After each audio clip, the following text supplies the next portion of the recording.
Well, first off,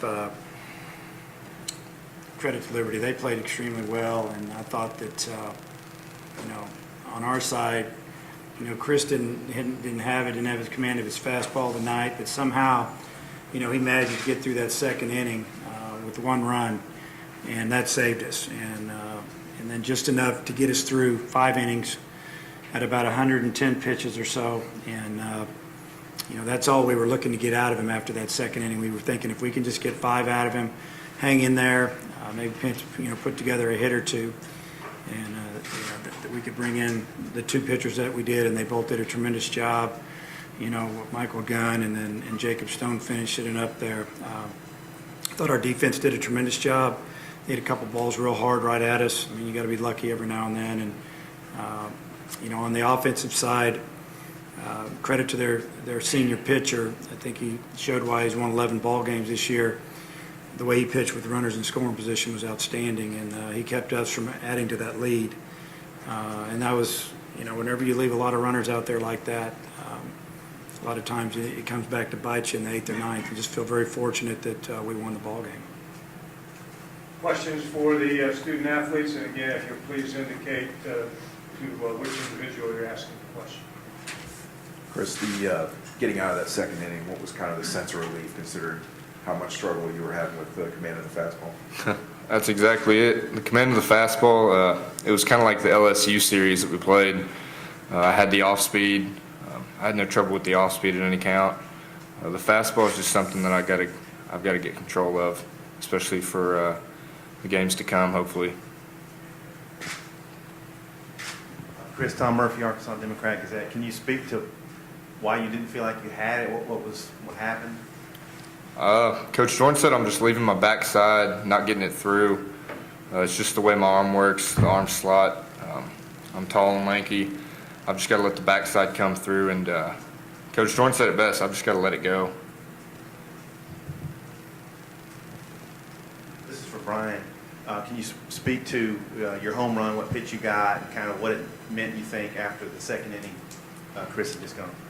Yeah, I mean, it was definitely kind of a momentum shifter for us. I was able to escape that inning, only getting 1 run across. So, definitely felt like we were still in the ball game, and no means I was trying to hit a home run there, but I just got an elevated fastball, something I could handle, and just put a good swing on it. Robbie Nice, Arkansas News Bureau. Chris, going back to Brian's home run, what kind of a lift did that give you after he was able to come out there and tie the game right away after the second? Well, that was awesome. It was like starting a brand new game. As a pitcher, anytime your team comes back and ties the game, you kind of put it on your shoulders to hold them at that score. And tonight our offense was great. Scored 3 runs, and I can't ask for much more. Any other questions for the student athlete? Yes. Sean Ryan, collegebaseballinsider.com. Chris, talk about the other pitches you were throwing that bailed you out a little bit, and how you commanded those when you didn't have the fastball.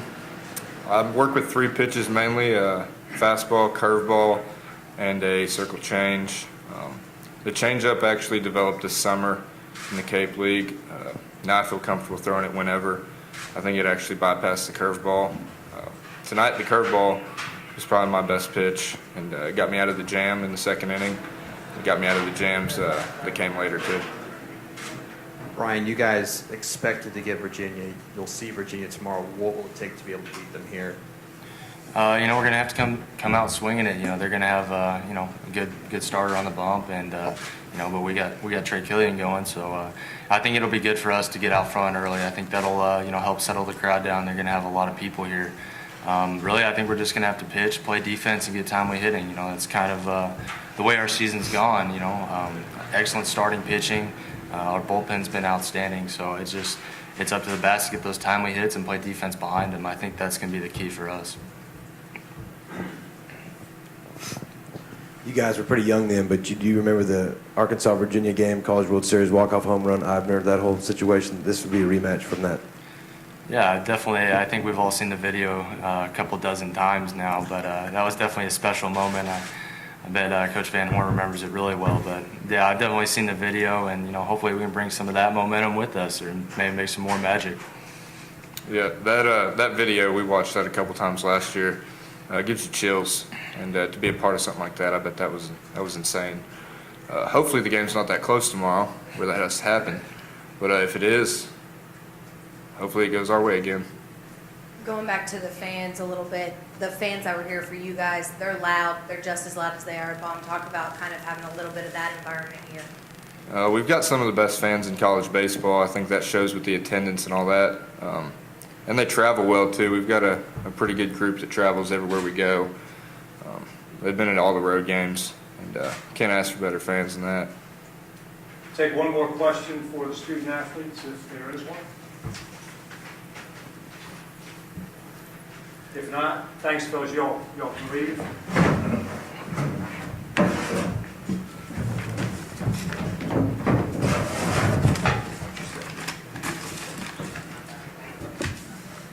Hey, Dave, Tom Murphy again. What did you think of Gunn's outing, and did you consider going for him?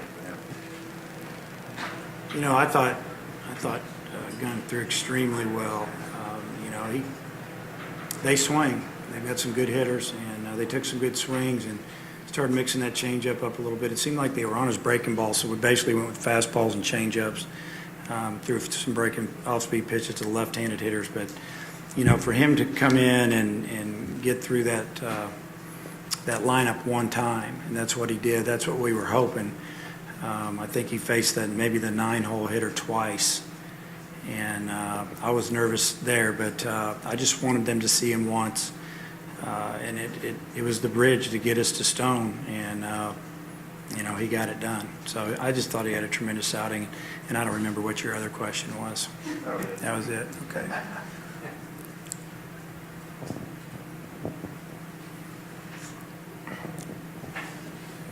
I think you touched on it early, but Anderson's home run in the second, what kind of a lift was that for the dugout after the adventure that Oliver had been through? Well, very rarely do you get out of an inning like that without giving up 2 or 3 runs. For us to only give up 1, that was a big lift, and I think probably we just slowed them down mentally over in that dugout by hitting that home run. I mean, they were rolling. They probably felt like at the time that, even though they only scored 1, they were going to get after us pretty good, and they could have. And Brian hit that home run. But then you think about what Lambert did to us right after he did that. I think he struck out the side. So, he's pretty good. But it was a momentum changer, definitely. It evened it up. In score, mentally, I think it evened it up. And then when Chris went out and didn't give up a run there in the top of the third, I think that was big for us.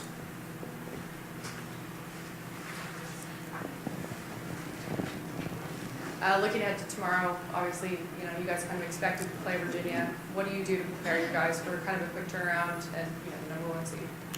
Well, we knew we had our hands full coming out here, and believe me, we did not look past Liberty one bit, and we could easily have, lost that ball game. We could have gotten whipped, actually, the way it went, and I feel very fortunate again to win it.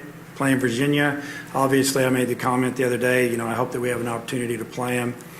Their pitching staff is incredible. Anytime you can throw your number 4 pitcher on an opening game and you've got all 3 weekend starters left, that's amazing.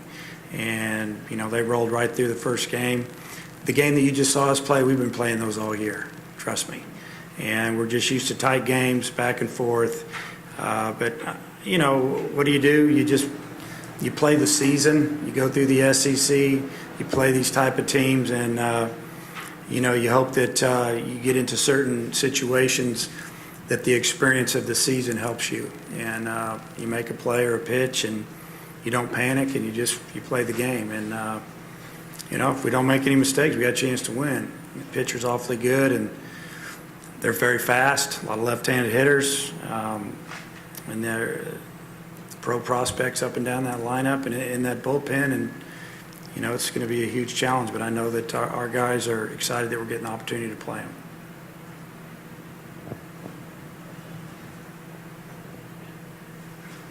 Did you get a chance to look much at Nathan Kirby before you entered this weekend at all? Just video. I turned it off pretty quick. It's pretty good. I'll have the opportunity to coach him this summer with Team USA, so, I'll get to look at him this summer enough, probably, hopefully. You had Simpson up in the second. Just curious, how close were you to going and get Oliver? Real close. I mean, it didn't look like it was going to turn around. He went 3-1 on the hitter. Hitter starts running down the line on the next pitch. He ends up striking him out. Then he hits the next batter. That's when it was just about over, and then he comes back and strikes out the next two, I think. He was probably 2 hitters away. I mean, we knew we needed to try to get through that inning, maybe give him another run or two, but that we couldn't go any farther than that. What do you think Jake Wise gave you tonight? And is Beeks any more update on Beeks? Yeah, Wise he catches extremely well. He called most of that game. We have him look in the dugout. When Gosser catches, we're calling the pitches for the most part. Jake's got a pretty good feel back there, and I think what he does is he brings a lot of confidence to our pitchers that they can bounce balls in the dirt with 2 strikes, runners on third, doesn't matter. You know how well he can throw, and we didn't have to try to throw anybody out tonight. And I think maybe they didn't run a little bit because they were worried about it because he's thrown out so many runners, but just a lot of confidence he brings to our pitchers. And then Jalen Beeks is, he's available for a few hitters, maybe an inning or two. I don't know, exactly. He's thrown off the mound one time, and since he got hurt, and that was the other day. But he's been building it back up, and he feels no pain. But he's going to be rusty, you'd think. But he's ready to. He wants to get out there, and it looks like physically he's able to. Take one more question for Coach Ballard, if there is one. Got to ask you about the rematch from the CWS that I asked the players about. Well, I wouldn't call it a rematch because there's no players on the team anymore that are the same. It's just, yeah, but that was an incredible game, and we had to, not only the 2-strike, 2-run homer to tie it in the 9th. I mean, obviously that was extremely exciting for us, and but I remember that the winner of that game was going to have to play LSU with their 7 left-handed hitters in the lineup, and we had to bring Dallas Keuchel in, who we were saving if we won the game to pitch against LSU. And Dallas Keuchel, for those of you who don't know, he's a big league pitcher now. He's left-handed, and we had to pitch him like 4 or 5 innings, and then we threw a right-hander to LSU, and they whipped us pretty good. But it was that was a big win for our program, and gave us a chance to be 2-2 in that tournament.